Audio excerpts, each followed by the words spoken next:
Hello everyone. నిన్న నా birthday. So నిన్న బర్త్డే సందర్భంగా విజయవాడ అమ్మవారి టెంపుల్కి వెళ్దాం అనుకున్నాం. సో దారిలో దశావతారాల టెంపుల్ కనిపించింది. ఎప్పుడూ వెళ్ళలేదు, ఇదే ఫస్ట్ టైము. సో మొత్తం చూద్దాం అనుకొని వెళ్ళాము. బాగుంది టెంపుల్. ఈ మధ్యలో కట్టింది టెంపుల్ వచ్చేసి. ఎప్పటి నుంచో వెళ్దాం అనుకున్నాం. సో నిన్న కుదిరింది. మెయిన్ థింగ్ ఏంటంటే ఈ టెంపుల్లోకి వచ్చేసి కెమెరాని అలో చేయట్లేదు.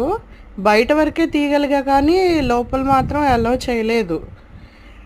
అది వాళ్ళు రూల్స్ అలా పెట్టుకున్నారు. కానీ లోపల వెంకటేశ్వర స్వామి అమ్మవార్లు కానీ చాలా బాగున్నారు. ముఖ్యంగా చూడాల్సిన టెంపుల్ అయితే ఇదే. చాలా అంటే చాలా బాగుంది టెంపుల్ మాత్రం. మీలో ఎవరైనా ఎప్పుడైనా విజయవాడ సైడ్ వస్తే మాత్రం దీనికి టెంపుల్కి మాత్రం కంపల్సరీ వెళ్ళండి. ఇదేంటంటే మనకి గుంటూరు నుంచి విజయవాడకి వెళ్ళే దారిలో ఉంటుంది దశావతారాల టెంపుల్. చాలా బాగా కనిపిస్తుంది. తర్వాత అక్కడి నుంచి ఏంటంటే ఇంకా బ్రేక్ఫాస్ట్కి వచ్చాము మేము. బ్రేక్ఫాస్ట్ అయిపోయిన తర్వాత ఇంకా విజయవాడ బయలుదేరాము. విజయవాడలో కూడా అంతే. మ్యాక్సిమం ఏంటంటే అసలు బయట నుంచే ఫోన్లు అలో చేయట్లా.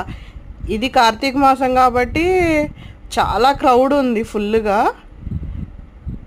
అందులో ఇంకా ఫుల్ చెకింగ్ ఉండేసరికి కెమెరాలు లోపలికి అలో చేయలేదు.